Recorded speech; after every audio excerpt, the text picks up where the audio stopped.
Good morning, Fort McMurray, Wood Buffalo, and the rest of the world. You've tuned in to the Mac City Morning Show. I'm your host, Elliot Pierre, and we're going to start this off the same way we start every episode off, with a moment of gratitude. I know you could be doing a million other things with your time, and the fact that you spend it with us truly does mean the world to me. So thank you. On that note, Tanner, hit him with the intro.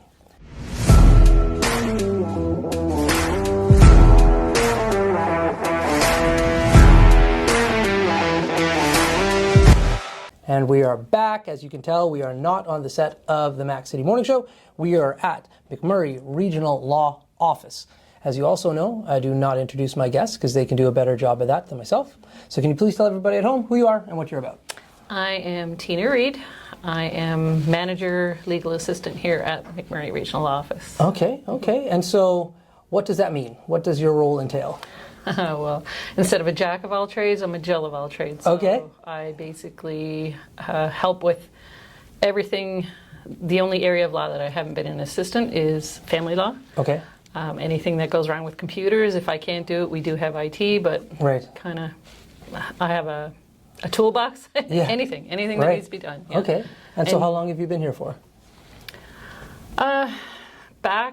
I came back in 2016. I was here before that for another year before that. And then before we were McMurray Regional Law Office, we were also, of course, Don Scott. Right. And before that, we were McMurray Law Office. That's right. I was there as well for several years. Okay, so, yeah. okay. Now you have a bit of an accent. Where are you from? Newfoundland. What part of Newfoundland? Western. Corner Brook. Oh! That's my favorite place in the world. West is best, right? I think it's the most beautiful part of the world. I know everybody at home is sick of hearing this, but I swear to God, like I've traveled a lot around the world, and Corner Brook, Newfoundland is gorgeous. Yeah, I used to go there a lot, but the Glen Mill Inn, that's where I would stay, and I just like walk around from there, and it is beautiful. That's where I have my wedding pictures, actually. Really? Okay, very nice. So do you get to go back to Corner Brook often? I was just there in February. My parents had a little bit of a family emergency, so I was home for 2 weeks. Yep. Okay, nice. Well, not nice that you had to go for an emergency, but nice that you got to go back. No, it turned out to be actually a really, really good visit. So, yeah. How was it? Well, like February, lots of snow. Were you able to like go to Marble Mountain, or is it still like kind of snowed? Yeah. Every single day, 10 centimeters of snow for the first week, and then the second week it wasn't so bad, but you can't see across the street. So that's right. Yeah, that's right. Oh my goodness! So do you have shovel, snowblower? Like how do you deal with that? Snowblower, yeah. We don't really need them up here in Fort McMurray, I find. No, not at all. Yeah, no, it's crazy back there. It's wet, heavy snow. Yeah, it's nuts. I remember my first time going there. I went in the summer, and so I thought, like, hey, it's summertime. And I packed summer clothes because I thought it was like Fort McMurray. And I learned very quickly that summer in the East Coast is completely different than summer here. 4 different seasons in one day. That's right. That's exactly it. If you don't have a jacket or a hoodie, like at the beginning of the day, you're kind of hooped. Depends on where you are. If you're next to the ocean, it can definitely vary wildly. Yeah. I was just there, I want to say in October, November-ish, and I was in St. John's. It was gorgeous, but those temperature swings throughout the day. You can't wear shorts and a t-shirt. You get all the fall colors. Yeah, that's exactly it. It was beautiful. So you've been with this law firm for a while. What about the industry of law interested you? Honestly, my background is not even legal. I didn't do that in school. I have a Bachelor of Technology, Environmental Studies, so it's kind of... Okay. I did work with Syncrew when I first moved here in the main lab. But kids came along and so it just... If one of us could kind of not be on shift, we kind of decided that. So yeah. And I never did go back after. No. So that's great. It's funny where like life ends up taking you. Absolutely. How many children do you have? Just 2. 2? Just 2. Hey, I just have 1, so you are double me. And they're both one's 17 and she's 20, just turned 20, and she's in university. So wow. Second year, They're not kids anymore. No more kids. Yeah. What's she taking in university? She is doing a Bachelor of Science, and then she wants to do medicine. Okay. And is she going, I'm just making a guess, U of A? Or? Yeah. Okay, so that's easier for you then. Yeah. To seeing her. Missing her. Yeah. For sure. Yeah. And if she's 20, this is her second year in? Mm-hmm. How was that for you and her during that first year with COVID taking place? It was a really, really, really rough year for her. Yeah. She only got about it was like the year after the bad year of COVID, so but university was still not really in session, so she only had about a month, maybe face-to-face. Right. And she's like a student that needs to be in class. Yeah, so, for sure. It's really hard. Did she go to Edmonton, or did she stay in Fort McMurray when she was doing the... No, she stayed down there because we had done the lease and everything else. So, yeah. I was really I was more proud of her for kind of sticking it out. And, yeah. I think it would be so challenging. I know myself personally, like I went to school and I physically had to show up. And then as an adult, I tried to do distance learning through Athabasca University. Big shout out, Athabasca University. You guys are awesome. I'm not. It was really challenging. Oh, yeah. Like, it was a struggle. Like, I needed the structure to go in. So anybody who can do that remotely. Well, when it's distance learning, you always have way more assignments than if you're in class as well. So, that's right. Yeah. That's right. So with Fort McMurray, what about this community keeps you here? You've been here for a number of years now. So we have been here since '98, actually, and we lived here for 5, moved to Calgary for 6. My husband had some training to do. He's an engineer, and then we came back here and been here ever since. So okay, yeah, so it's been really good to us. We have a lot of friends here that are from home, in Newfoundland. And that's right. We've had a lot of family here too. So yeah, it's been wonderful to us. I couldn't say enough good about Fort McMurray, honestly. That's awesome. Now, with your daughters, if Tanner was here, he'd have his pen and paper ready, and he'd be wanting to know, what high school did you send your kids to?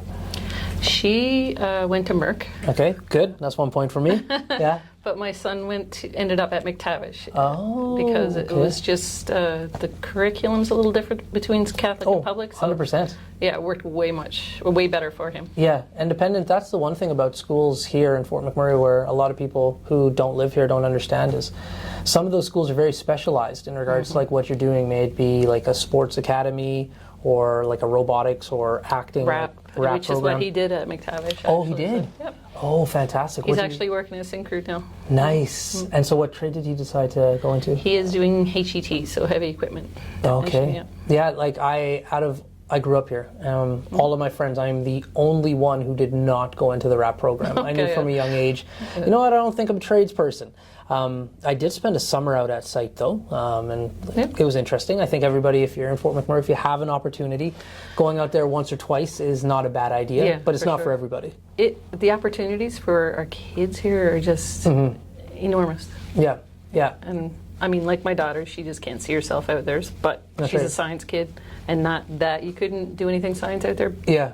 But her heart's in a different place. Yeah, she wanted to try something different. Yeah, I have 2 siblings, and they both don't live here in Fort McMurray either. They ended up like wanting to venture out. They both live in Calgary.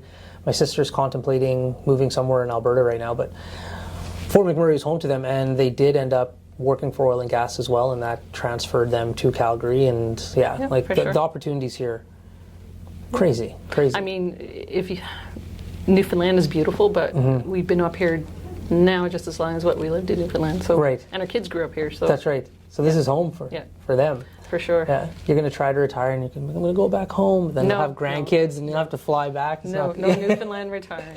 No. So with that rap program, that's nuts. Is he in the component where he's doing his subjects, or is he out at site? No, he's at site. Okay. He's actually already has his diploma. Oh, okay. So he doesn't graduate. Everything is in June. Right. So he's in his last work term. So He was a little late starting because of COVID, so this is only his first one. It really done a number on him. Yeah, no doubt. Yeah. Just like a lot of kids. I think, that's exactly program, it. Yeah, it's nuts though. Like, what a fast forward for a young person's career. Yeah. To like start on your trade when you're still in high school. Like, all of my buddies, by the time they were in their early 20s, were fully ticketed tradespeople. And I mean, crazy. We tell them, like, if you're only 17. If you find out you really, really don't like this, you're only young. Well, that's it. Switch over. That's right. Yeah.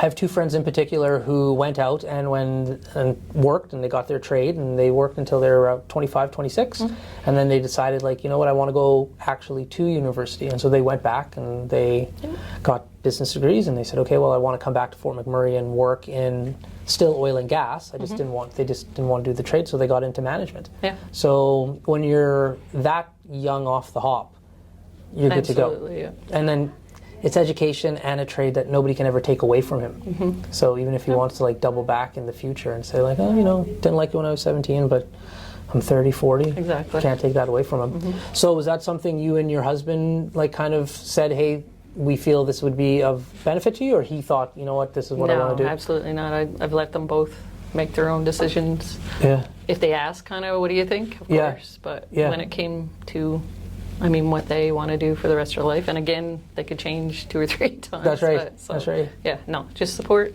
love, all that good stuff. There we go. So you were pretty definitive saying you don't want to retire in Newfoundland. I don't hear that very often, so that's kind of neat. So you're planning, you think Alberta is where you're going to end up staying?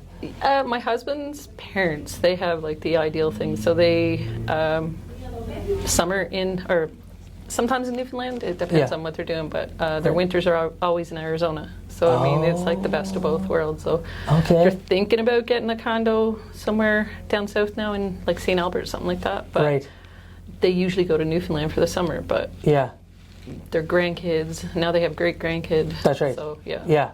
It's one of those things. I used to be in human resources, and I would help guys with the transition from working into retirement, and so many of them wanted to go back to the East Coast. And I was like, listen, like, I'm not knocking it. I think it's beautiful. Like I mentioned, Corner Brook on this planet. It is. Gorgeous. But I said, guys, like, you had children here, and they're going to stay in Fort McMurray, or Alberta for that matter, and your grandkids are here. You're going to be flying back and forth. And more often than not, like, those individuals ended up moving back because it is a huge cost, and you miss your family, right? Yeah, and there's just, the scenery is beautiful, everything is good. There's still not a lot of opportunity. That's right. That's right. And the healthcare is really good back there. So I was in... That's a bit scary if you're retiring. That's right. Yeah, I was in Cape Breton this summer, and a party that I was with needed to go to the hospital, and they were shocked in regards to like the wait time and what was able to be accomplished there. In regards to, we take it for granted, even in Fort McMurray, you're like, oh, it's a small community, but it's a great hospital that we have. So for sure. Well, people complain that they had to wait 2 or 3 hours. I'm like, you're talking East Coast, like 12 hours waiting for doctors. So yeah. Well, listen, that phone is ringing, and I know you're busy.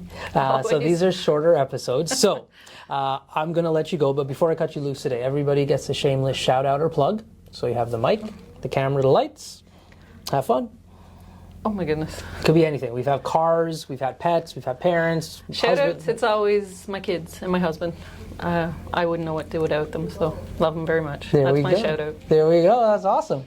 Well, Fort McMurray, Wood Buffalo, the rest of the world, that's been another episode of the Mac City Morning Show. Thank you so much for tuning in today. Really do appreciate it. Big shout-out to McMurray Regional Law Office for hosting these Saturday episodes. We really do appreciate your ongoing support. I hope everybody at home is having a great day, and we'll see you tomorrow. Peace. What a deadly old way to end another morning show. Later, boss. It's so ballistic!